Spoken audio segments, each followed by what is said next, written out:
Assalamualaikum warahmatullahi wabarakatuh. Kembali lagi di channel yang sama.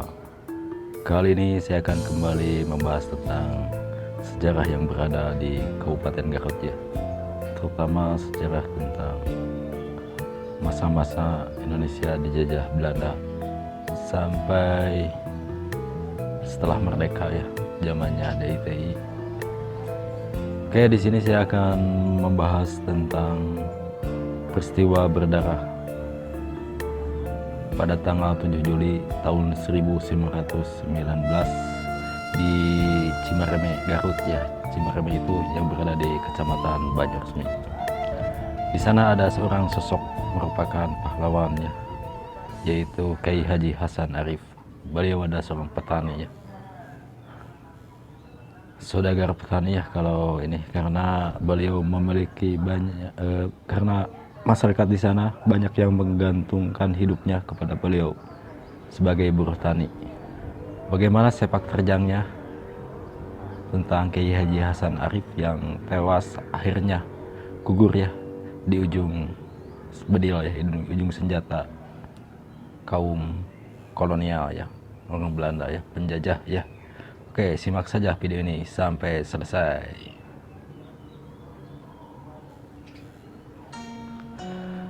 Haji Hasan adalah sosok tertua di kampung Cimareme yang bersahaja. Beliau adalah orang yang paham ilmu agama. Beliau sosok yang dihormati dan disegani oleh penduduk kampung. Keseharian Haji Hasan adalah bertani.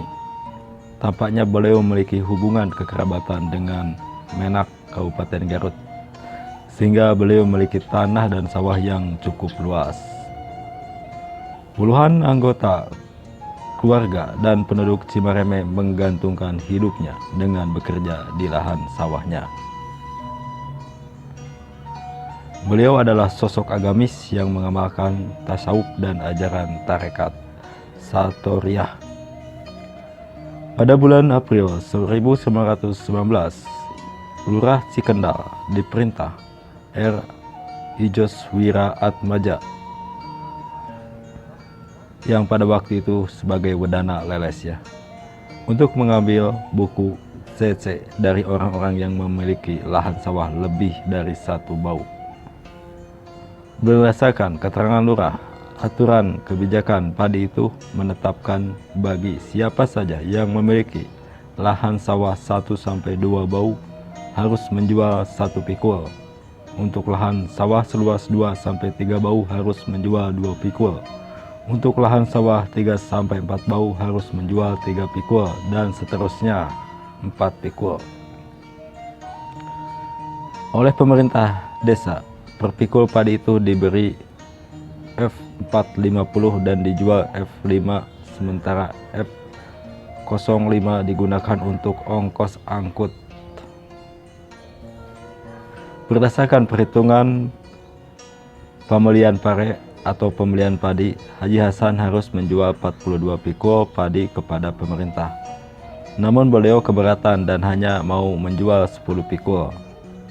Pasalnya beliau harus menghidupi 83 orang. Keinginan Haji Hasan itu disampaikan Lurah Cikendal, lalu Wedana Leles menolaknya. Pada tanggal 23 April 1919, juru tulis Wedana Leles bernama Tisna Winata menyusul datang ke rumah Haji Hasan untuk menasihati Haji Hasan agar tunduk pada aturan pemerintah yang mewajibkan dia menyerahkan 42 pikul panennya. Haji Hasan tetap enggan menyerahkannya. Melalui juru tulis menitipkan permohonan kepada Bupati Garut. Haji Hasan pun sengaja menemui Bupati Garut waktu di Leles. Bupati mengabulkan permohonan Haji Hasan untuk menjual 10 pikul saja, dengan pertimbangan Haji Hasan harus memberi makan orang banyak. Namun setelah dilakukan pemeriksaan berdasarkan laporan Wedana Leles, Haji Hasan hanya menghidupi 42 orang saja. Maka Bupati Garut melalui Wedana memerintahkan untuk menyampaikan kembali penolakan atas permohonan Haji Hasan. Setelah 2 bulan, Wedana Leles memerintahkan Lurah Cikendal bersiap untuk memeriksa Haji Hasan dengan menyita sawahnya apabila tetap ngotot tidak mau menjual 42 pikul padi. Lurah Cikenal tidak berani mendatangi sendiri Haji Hasan dan menyuruh Haji Kadir dan Haji Rasid untuk menyampaikan pesan perdana itu. Sontak Haji Hasan marah dan tidak mau menyerahkan hasil padi. Maka pada tanggal 25 Juni 1919, Udana Leles melaporkan perihal pemberontakannya Haji Hasan kepada Bupati Garut dan Asisten Residen Priangan Timur di Tasikmalaya. Pada hari Kamis 3 Juli 1919, Haji Hasan bicara kepada keluarganya bahwa pemerintah akan menyita seluruh lahan sawahnya dan menandainya dengan bendera putih. Artinya lahan tanahnya akan dirampas pemerintah dan hasil padanya akan dimasukkan paksa ke dalam lumbung. Haji Hasan dan Haji Ghazali,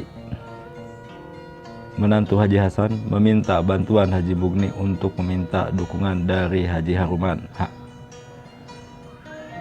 Kiai terkemuka tokoh SI di Wanaraja Garut.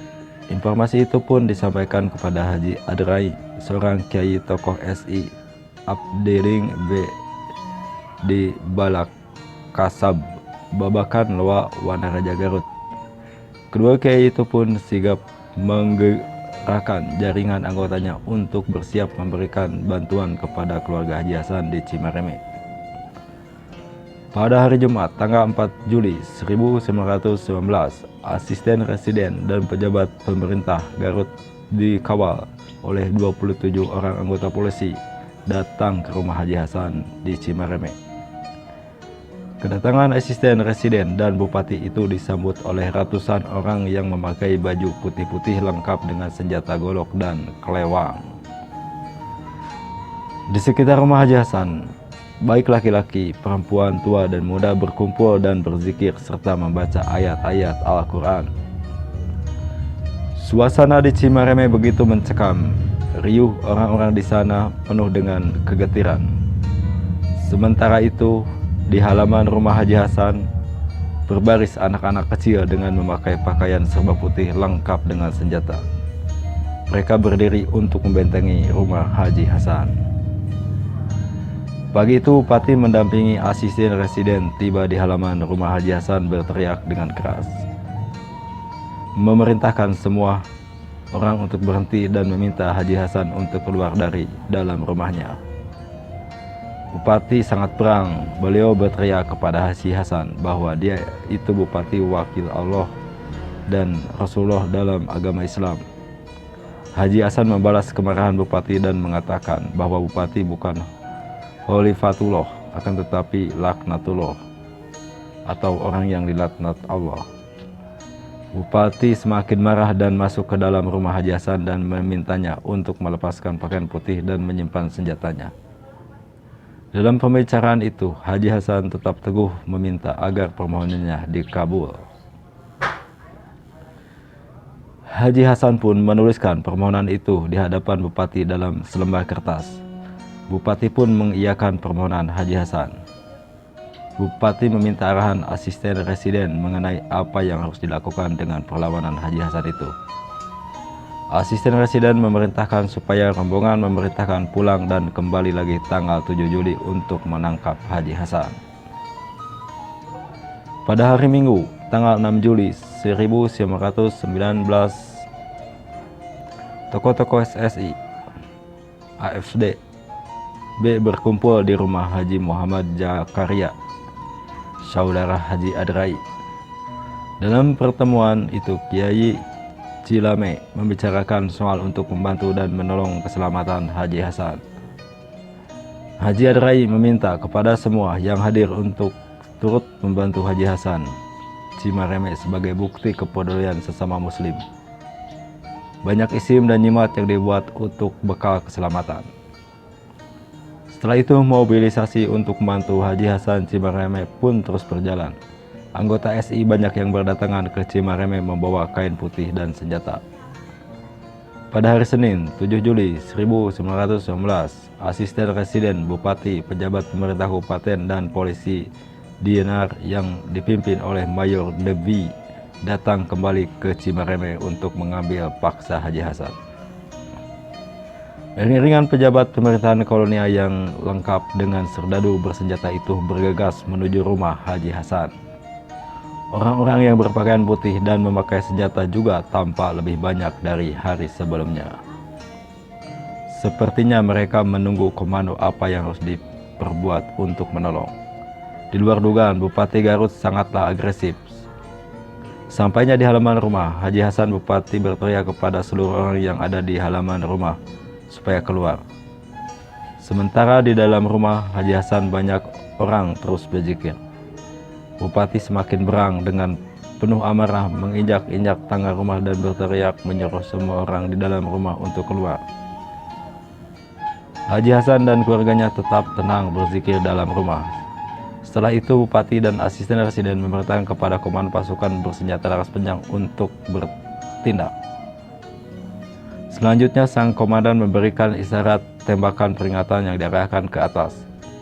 Semua orang yang berada di dalam rumah tetap saja tak bergeming. Para pejabat pemerintah dan serdadu itu kehabisan kesabaran. Para serdadu dengan membabi buta meletuskan tembakan dan membidikkan senjatanya ke arah bilik rumah Haji Hasan. Kemudian Bupati membuka rumah Haji Hasan, disusul kemudian oleh serdadu untuk memeriksa kondisi di dalam rumah. Didapatkan 5 orang terkena luka tembak merintih kesakitan, 4 orang terkapar mati, dan 10 orang lainnya selamat. Mayat Haji Hasan tergeletak bersimbah darah. 2 peluru tajam itu tepat bersarang di perut dan menembak kepalanya. Setelah penembakan Haji Hasan tidak ada pergerakan orang untuk melawan. Polisi bergegas memeriksa rumah Haji Hasan, mengambil senjata dan berbagai hal yang bisa dijadikan barang bukti. Selain itu, polisi menyita beberapa koleksi kitab milik Haji Hasan, diantaranya 1. Kitab besar yang berisi perhitungan bulan dan tanggal, pertingkahan aturan wudhu, pertingkahan aturan sholat, doa supaya mendapatkan keselamatan, ilmu buat menggarap sawah, wawacan kidung akan menolak balai, wawacan Gandasari, wawacan yang menerangkan Nabi Muhammad dilahirkan, kalimah Quran. 2. 1 lembar doa Saifi Lanang. 3. Kitab doa Saifi Banyu. 4. Kitab kecil rupa-rupa Saifi dan doa wudhu. 5. Kitab menerangkan pertingkahan aturan zikir tarekat Satariyah. 6. Wawancara cerita Damar Bulan. 7. Wawacan cerita Raja Lahad. 8. Kitab Dalail yang berisi salawat kepada Nabi Muhammad, memerintahkan pengasih dari Tuhan untuk Nabi Muhammad. Sebenarnya polisi itu mencari isim atau jimat sebagai barang bukti lain selain senjata tajam, namun sayang tidak satu buku pun bertuliskan isim atau jimat. Setelah eksekusi mati Haji Hasan, pemerintah kolonial memerintahkan adidayanya kepada rakyat Priangan. Sepanjang akhir tahun 1919, aktivis SI di Priangan merasakan keresahan dan ketakutan.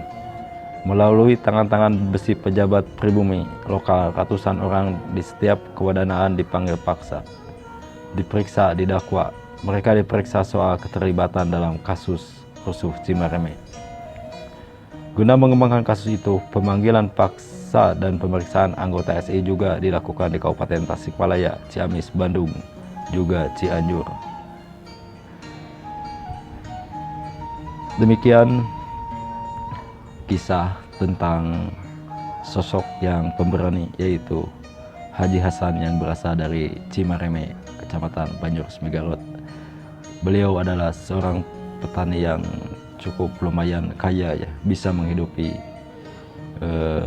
warga di kampung itu ya, dan berakhir gugur ya di ujung senjata